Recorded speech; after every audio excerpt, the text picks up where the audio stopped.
Salam saudaraku yang dikasihi oleh Tuhan Yesus. Selamat pagi. Jumpa lagi dalam program Manna GTM Kelas Makassar. Edisi hari ini Sabtu 22 Agustus tahun 2020.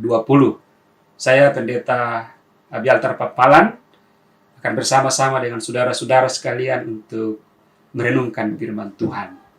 Sebelumnya saya ajak kita saudara untuk berdoa. Kita berdoa. Tuhan Allah dalam surga, firman-Mu pada pagi ini telah terbuka untuk kami renungkan bersama-sama dalam rangka program Manna GTM Klasis Makassar yang telah banyak memberkati anak-anak-Mu dimanapun mereka berada. Dan saat ini juga kembali kami akan membaca dan merenungkan firman-Mu yang hidup. Kuasa Roh Kudus bekerja bagi hamba-Mu maupun kepada semua anggota jemaat dan anak-anak Tuhan dimanapun berada untuk mendengarkan dan sama-sama kami melakukannya, mempedomaninya pada hari ini. Bersabdalah ya Tuhan, dan sertailah kami dengan kuat kuasa Roh-Mu yang kudus sehingga firman-Mu boleh benar-benar kami pahami. Di dalam dan demi nama Tuhan Yesus kami berdoa. Amin.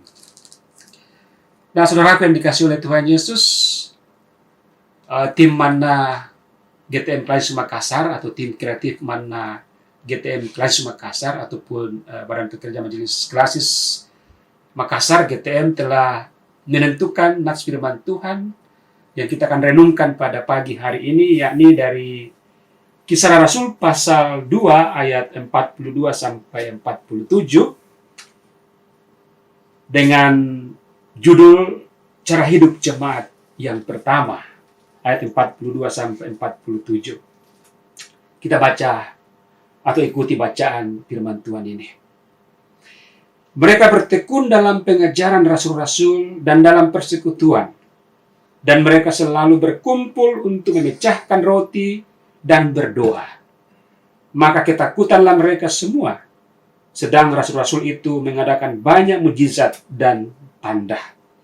Dan semua orang yang telah menjadi percaya tetap bersatu, dan segala kepunyaan mereka adalah kepunyaan bersama. Dan selalu ada dari mereka yang menjual harta miliknya, lalu membagi-bagikannya kepada semua orang sesuai dengan keperluan masing-masing. Dengan bertekun dan dengan sehati mereka berkumpul tiap-tiap hari dalam bait Allah. Mereka memecahkan roti di rumah masing-masing secara bergilir, dan makan bersama-sama dengan gembira dan dengan tulus hati, sambil memuji Allah, dan mereka disukai semua orang. Dan tiap-tiap hari Tuhan menambah jumlah mereka dengan orang yang diselamatkan. Nah, saudaraku, demikian pembacaan firman Tuhan, dan saya ajak kita semua untuk merenungkan firman Tuhan ini di bawah tema yaitu warisan kepedulian sosial. Warisan kepedulian sosial.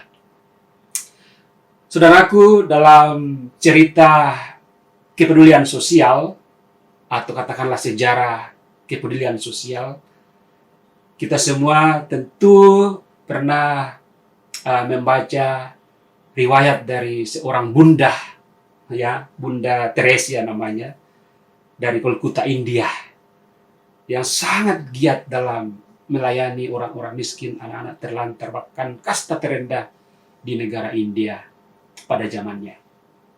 Nah, ada satu cerita yang menarik, bahwa satu waktu ada sebuah rumah tangga yang sangat kekurangan makanan. Bahkan dikatakan mereka hampir mati.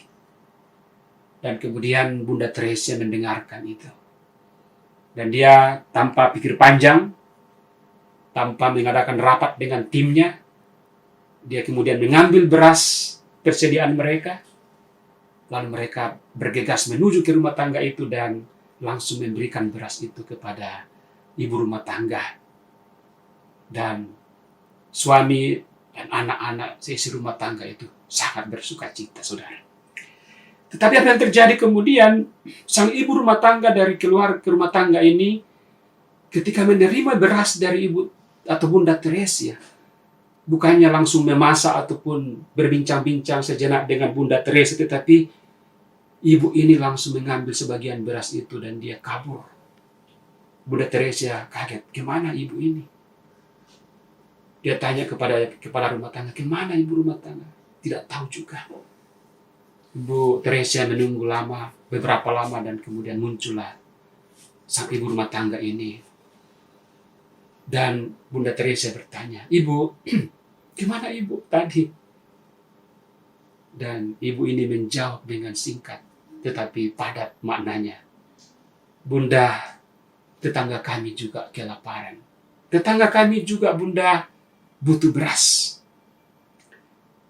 Bunda Teresa tertunduk dan mengertilah dia bahwa, oh ya, keluarga ini yang diwakili oleh ibu rumah tangga mereka tidak tega atau tidak senang makan sendiri dari pemberian Bunda Teresa tanpa berbagi dengan tetangganya yang dia tahu juga mengalami kelaparan pada waktu itu. Nah, saudara yang dikasih oleh Tuhan Yesus, itu salah satu pola hidup yang peduli kepada sesama. Tetapi kita sebagai orang Kristen, kita sebetulnya mempunyai warisan, saya katakan ini warisan, ataupun bisa juga dikatakan harta yang terpendam dan kadangkala itu mulai hilang. Yaitu pola hidup atau cara hidup yang dilakukan dan dipertontonkan oleh jemaat mula-mula setelah mereka menerima curahan Roh Kudus. Pada waktu pencurahan Roh Kudus terjadilah mujizat-mujizat. Kita tahu mujizat-mujizat apa yang terjadi. Yang kedua, terjadilah bahwa dengan khotbah Petrus kira-kira 3.000 orang. 3.000 orang, kira-kira 3.000 jiwa, mungkin lebih. 3.000 jiwa itu kemudian bertobat dan memberi diri dibaptis atau mengikut Tuhan Yesus. Tapi bukan itu saja, saudara, yang terjadi. Yang penting juga terjadi adalah bahwa oleh pekerjaan Roh Kudus, maka ada suatu cerita sejarah suci di mana jemaat itu mempunyai pola hidup. Pola hidup yang pertama adalah bahwa mereka selain percaya dan bersatu, mereka juga berpemahaman bahwa segala kepunyaan mereka adalah kepunyaan bersama. Ini menarik, saudara. Oleh karena bukan kepada zaman sekarang ini memiliki harta benda itu kemudian kita anggap bahwa inilah anugerah Tuhan bagi saya dan keluarga saya, bagi kelompok saya, dan orang lain tidak punya hak untuk menikmati harta ini karena ini diperuntukkan kepada Tuhan, kepada saya oleh Tuhan. Bukankah kalau orang mempunyai sesuatu lalu kemudian diganggu ataupun kemudian disentuh oleh orang lain, itu kan kadangkala pemilik akan marah besar. Tetapi pola hidup yang dipertontonkan oleh jemaat mula-mula adalah bahwa mereka tidak tega, mereka tidak sukacita kalau apa yang mereka punya itu tidak dibagikan kepada sesamanya, kepada orang lain. Dan itulah yang dicontohkan juga oleh Bunda Teresa, bahwa mereka tidak tega melihat keluarga yang tidak makan karena tidak mempunyai beras. Kemudian ibu rumah tangga yang menerima berkat diakonnya dari Bunda Teresa juga tidak tega, tidak sukacita kalau dia tidak membagi beras itu sebelum dia memasak buat keluarganya dan makan. Saudara, ini pola hidup yang sekali lagi menjadi warisan luar biasa bagi kita. Tetapi hampir-hampir hilang, hampir-hampir tidak pernah lagi dilakukan oleh jemaat, oleh gereja. Pola yang kedua, saudara, adalah dalam ayat yang ke-45 ditekankan juga bahwa dari mereka ada yang menjual harta miliknya lalu membagi-bagikannya kepada semua orang sesuai dengan keperluan masing-masing. Jadi ada suatu pengorbanan yang luar biasa. Ada satu cara hidup di mana mereka melihat peduli keadaan orang lain atau kebutuhan orang lain.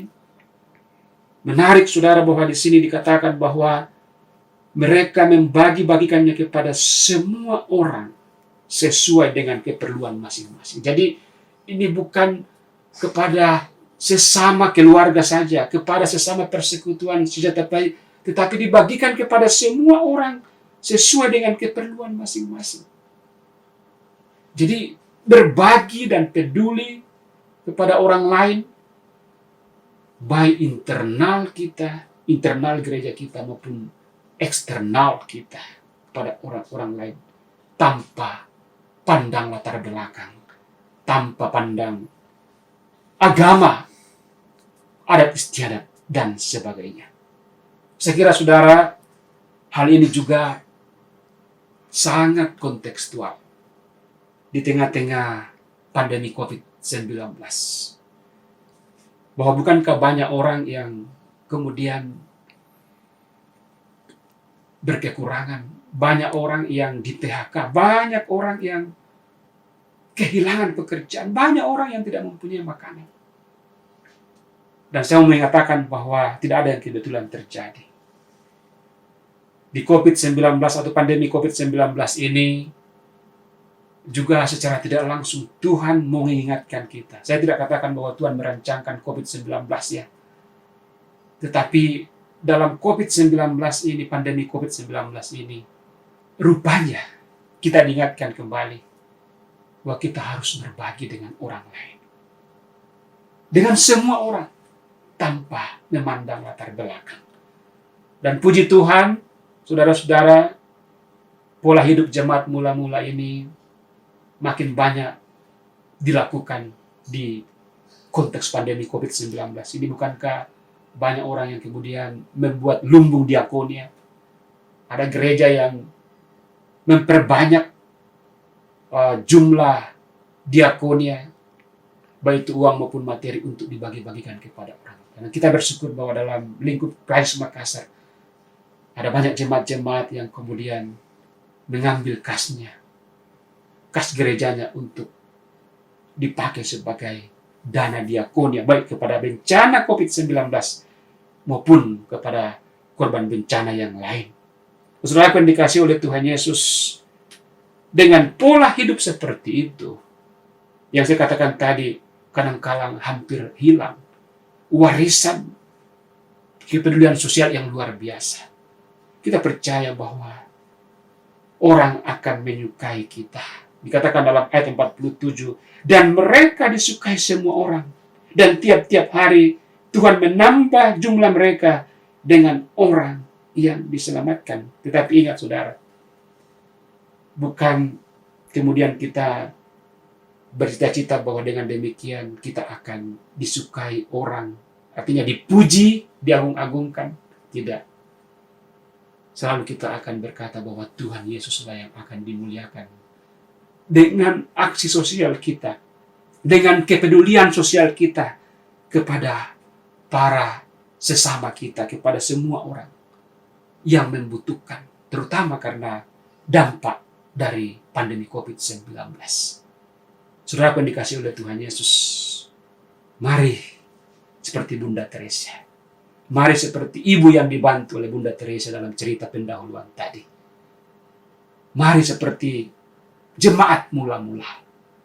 Karena dengan demikian, kita akan mendapat bagian yang luar biasa.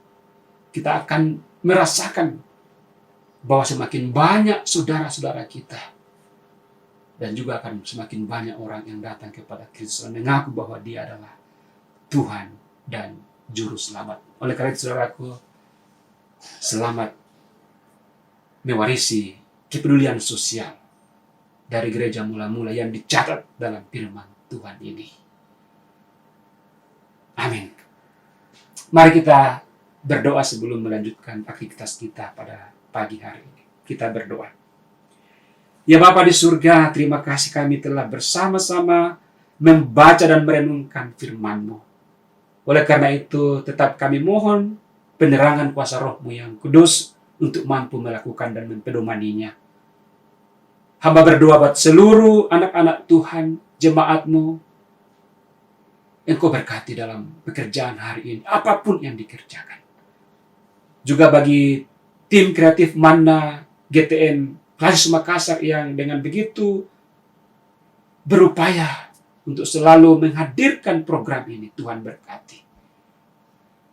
Tuhan, kami juga berdoa supaya anak-anak Tuhan yang bekerja hari ini, yang berstudi hari ini, Engkau berkati semua, menjauhkan mereka dari infeksi COVID-19, tapi juga dari bencana yang lain.